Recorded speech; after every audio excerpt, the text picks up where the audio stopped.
Bonjour et bienvenue dans cette vidéo. Alors aujourd'hui, j'ai choisi de vous parler d'un sujet qui revient chez mes clients et qui me parle particulièrement. C'est celui de l'enfant modèle devenu ingénieur modèle qui a tendance à s'oublier au profit des autres, de son travail, d'obligations diverses et variées et qui pour autant ressent le besoin que ça change pour d'une part renouer avec le plaisir au travail et pour se retrouver.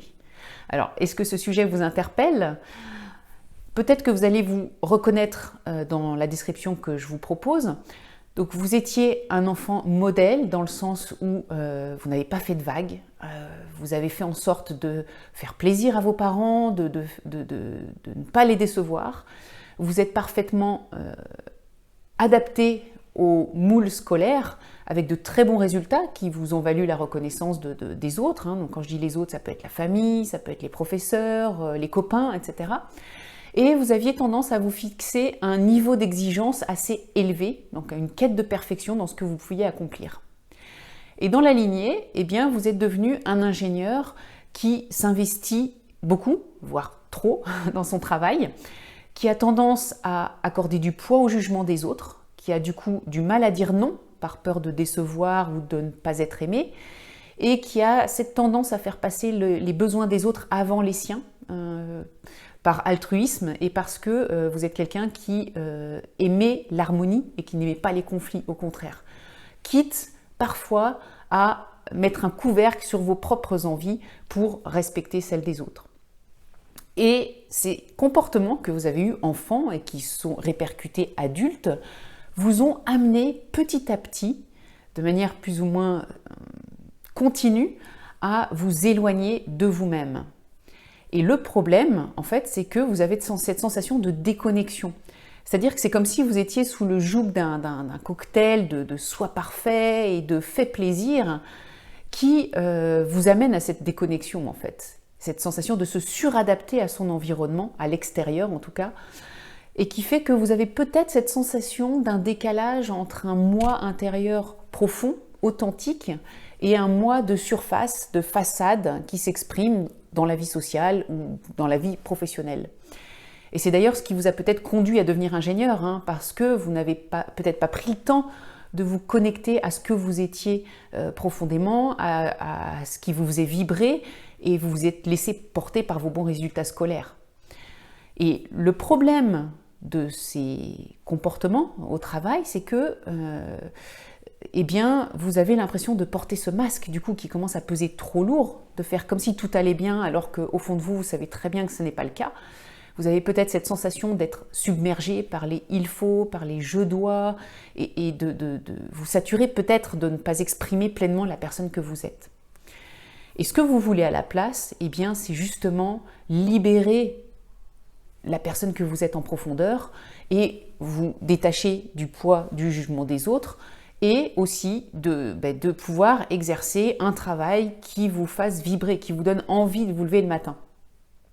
C'est un petit peu, j'aime bien cette image, comme si vous étiez une chenille enfermée dans son cocon et vous sentez qu'il est temps pour vous de déployer vos ailes de papillon qui sont pleines de couleurs.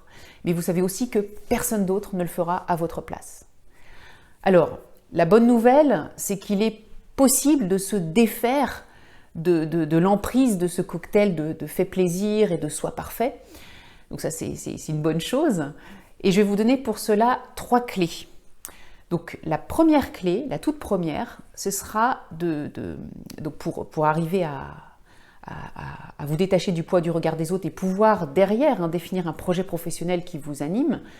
Donc la toute première clé, ce sera de vous connecter à vous-même en fait, et d'assembler les pièces de votre puzzle pour mettre de la clarté sur 3 choses.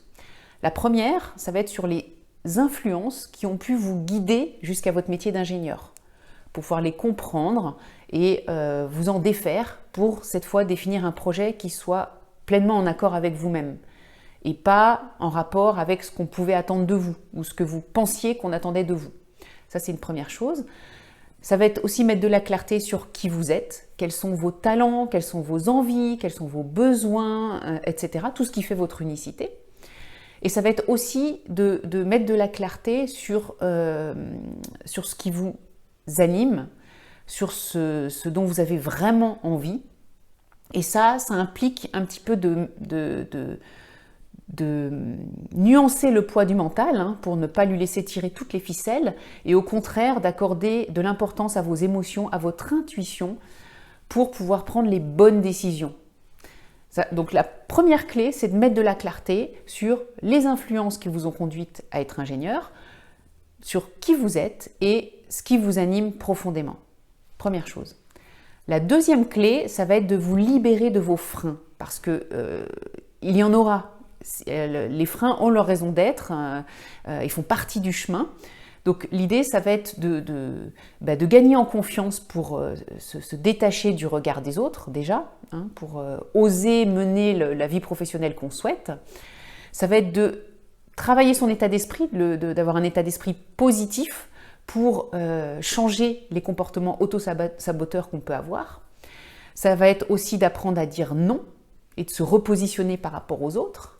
Et ça va être travailler sur toutes ces peurs qui vont se mettre sur le chemin. Donc la peur de ne pas être légitime, la peur de se tromper en changeant de carrière, la peur du regard des autres, la peur de perdre une situation financière confortable, etc.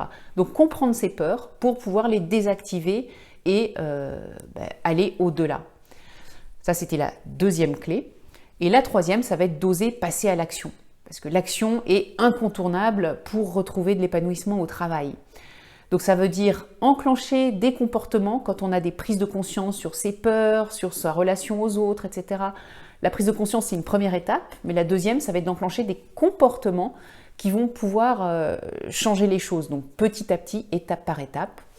Et de définir un plan d'action clair sur ce que vous voulez faire professionnellement parlant et d'agir. Et ça, personne d'autre ne pourra le faire pour vous. Donc ce sont ces trois clés: mettre de la clarté, libérer vos freins et oser agir, qui vous permettront de laisser jaillir la personne que vous êtes profondément et du coup qui vous permettra de vous autoriser à exprimer le projet professionnel qui vous redonnera de la motivation, qui vous donnera le sourire et l'envie de gravir des montagnes. Quand on a trouvé ce qui nous fait pleinement vibrer, on sent des ailes pour pouvoir le mettre en application. Et ces trois clés que je vous ai présentées, je les utilise dans mon programme d'accompagnement des ingénieurs qui ont décidé que leur vie professionnelle devait changer et qui ont fait de leur lancement dans mon programme d'accompagnement Eureka leur premier pas dans cette direction. Donc j'espère que ça vous aura été inspirant. Sachez que le contenu de cette vidéo, vous pouvez aussi le retrouver sous forme d'article sur mon blog équationdecarrière.com pour celles et ceux qui préfèrent lire. Et si ce sujet vous parle, si vous interpelle, si vous vous sentez concerné par ce rôle d'ingénieur modèle qui a été un enfant modèle, et si c'est un costume que vous voulez laisser au placard, n'hésitez pas à me contacter. Donc soit, je sais que certains d'entre vous communiquent en message privé sur LinkedIn ou directement sur mon adresse contact@équationdecarrière.com pour me dire ce que vous aura évoqué, ce que je viens de vous expliquer par rapport à votre propre situation. N'hésitez pas, ce sera avec grand plaisir que j'échangerai sur ce sujet qui me parle particulièrement. Je vous dis à très bientôt. Au revoir.